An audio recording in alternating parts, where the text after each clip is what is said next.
pertama-tama kita ingat-ingat dulu nih gimana sih cara kita melakukan penjumlahan. Gimana sih 7 tambah 5? Ya mungkin kalau di awal-awal di SD kita diajarkan dengan cara apa ya? Bilangan ya. Jadi kita mau menggambarkan garis bilangan. Kita punya angka 7 gitu ya, ditambah 5, misalnya 7, 8, 9, 10, 11, 12 gitu ya.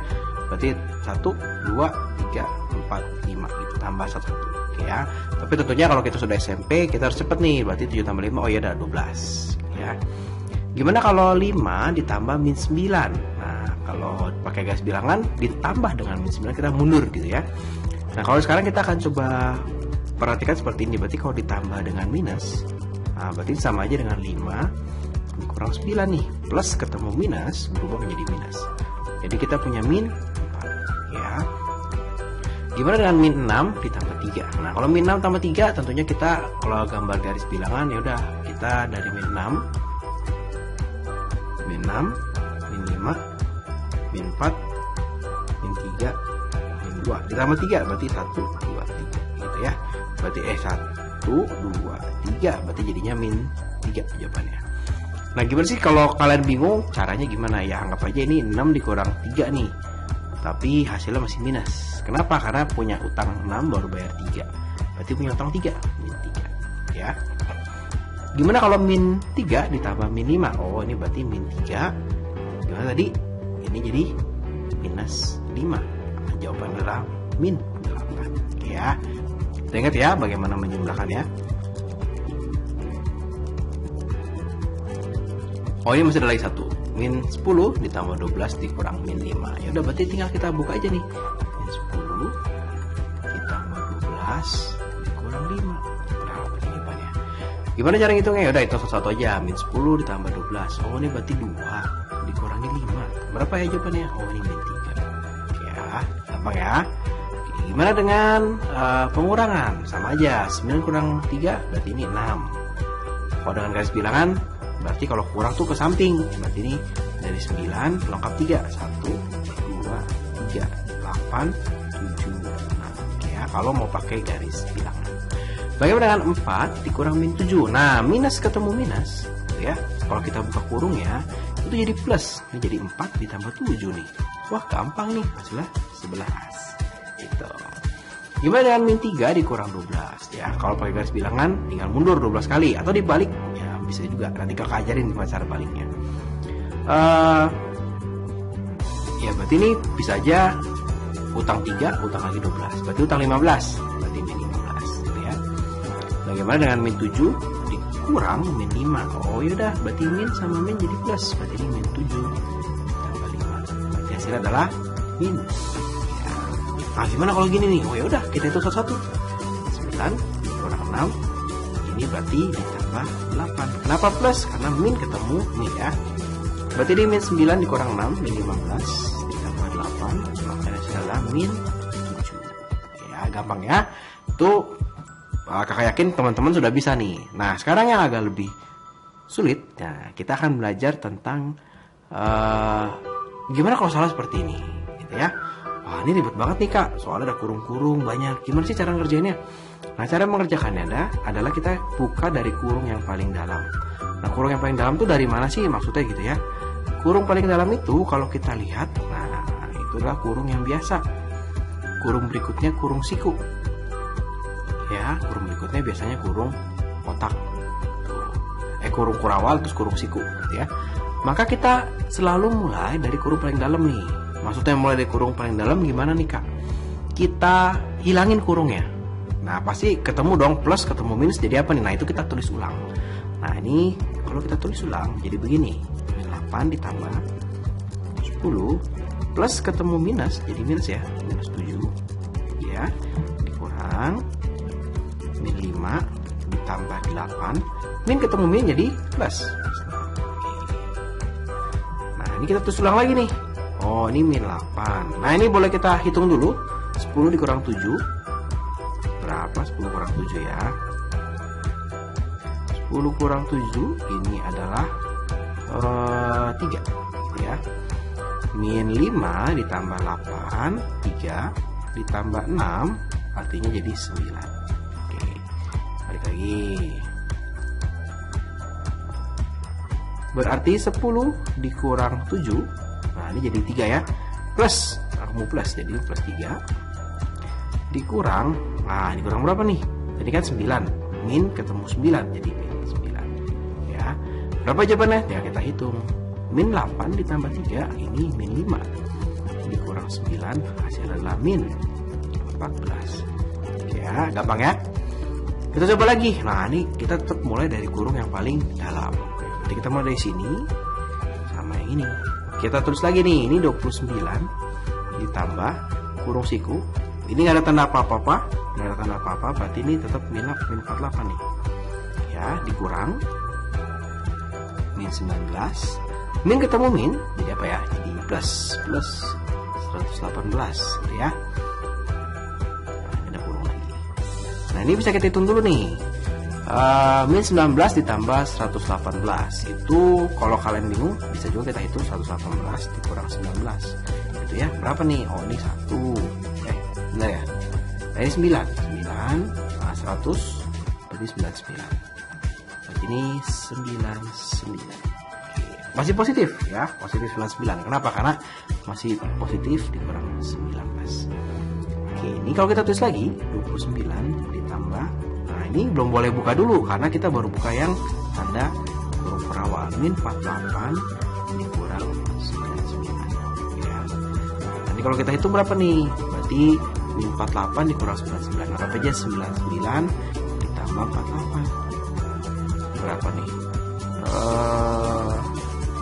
7 157 ya. Cuma ini kan minus jadi ya.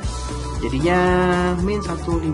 Berarti ini 29 ditambah min 157. Berarti kalau kita buka kurung ya, ini jadi 29 dikurang 157. Gitu. Gampang ya, tinggal 157 dikurang 29. Berapa nih? 8. 4. Ini kan jadi 4 gitu ya. 14 kurang 2 berarti 12. Karena 157 minus, ini minus utang baru bayar 29. Oh, berarti ini masih minus 128. Gampang. Jadi kalau ketemu soal seperti ini, kita mulai dari kurung paling dalam. Nah, sekarang kita belajar tentang operasi hitung. Nah, kita akan belajar dua operasi hitung pada penjumlahan dan pengurangan karena hanya dua ini yang bisa dilakukan di sini ya. Yaitu adalah komutatif atau pertukaran.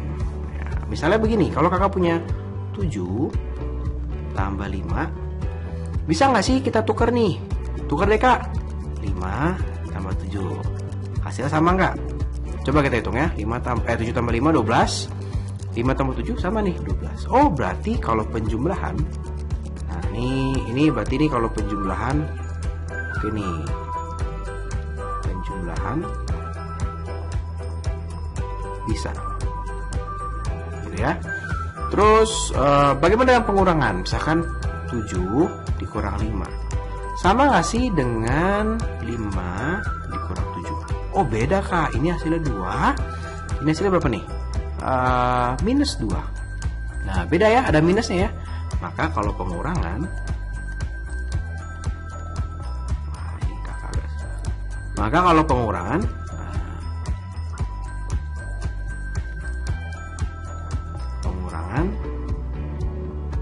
tidak bisa. Ya. Nah, tapi kakak bisa pakai trik seperti ini. Jadi kakak anggap ini sebuah penjumlahan. Jadi ini misalkan plus, kakak boleh memindahkan dia, menukar dia dengan syarat tandanya kita ikuti. Contoh, misalkan kalau kakak punya 7 dikurang 5, ini kakak boleh, ini kan plus ya, kakak boleh tulis begini, min 5 ditambah 7 gitu. Jadi tandanya ikut pindah. Nah, ini kakak mau pindahin ke depan, ya udah tandanya ikut pindah. Jadinya kita punya di sini 2, di sini juga tetap sama 2. Ya. Tapi ini kita menganggap si penjumlahan itu sebagai si pengurangan itu sebagai suatu penjumlahan. Berikut asosiatif, itu adalah pengelompokan. Nah, kalau misalnya kakak punya lebih dari satu angka, ya. Misalnya kakak punya 7 tambah 5 tambah 2 gini ya. Terus kakak mau ubah deh hitungannya. Misalnya bisa nggak sih kalau misalkan sorry, ini kan ada 3 ya. Bisa nggak kalau kakak hitung 7 tambah 5 dulu? Apa bedanya sama kalau kakak hitung 5 tambah 2 dulu? Hasilnya sama apa enggak? Gitu ya, itu asosiatif ya. Associate, dikelompokin. Bisa nggak? Ini adalah 12 ditambah 2. Ini adalah 7 ditambah berapa nih? Ya, 7. Ya, berarti hasilnya sama-sama nih. 14 sama 14. Gimana dengan pengurangan? Kita coba ya. Misalkan kita punya 7 dikurang 5 dikurang 2 ya. Bisa nggak nih? Sama nggak nih kalau 7 dikurang 5 dikurang 2 tetap sama, tapi kakak kerjain ini dulu. Sama kakak kerjain ini dulu. Nah, misalnya begini. Kurang tepat, bentar. Bisa nggak kalau kita kerjain seperti ini dulu ya. Nah, ini 7 kurang 5 berarti 2 dikurang 2 juga ya. Ini 7 dikurang berapa nih? 5 dikurang 2 berarti 3. 3 ya. Hasilnya adalah 0. Yang ini adalah hasilnya berapa nih? 4. Nah, berarti udah bisa ya. Tapi kita bisa kalau seperti ini. Nah, misalnya kakak punya 7 dikurang, sebentar, kita coba hapus aja ya. Kita coba hapus ya sebelah sini.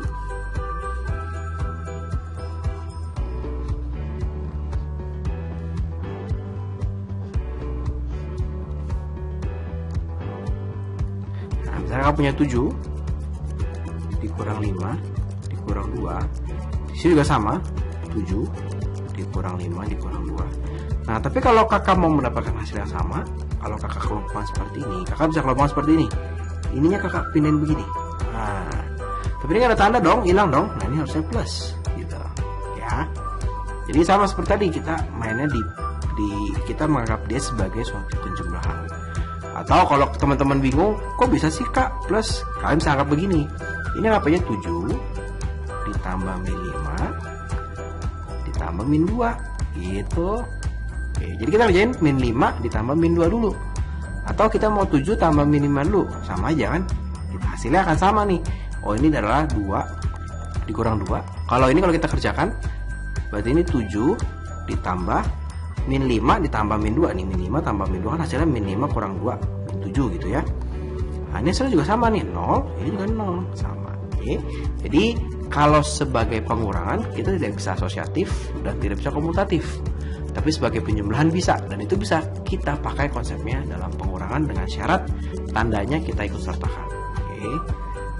Nah, ada lagi identitas. Kakak udah bilang ya kalau identitas, kalau penjumlahan dan pengurangan adalah 0 yang kakak salah tulis. Misalkan kakak punya 7 tambah 0 ya pasti 7, gak akan berubah ya. 7 kurang 0, nah ini juga 7, gak akan berubah. Gampang. Nah, sekarang kita coba soal latihannya.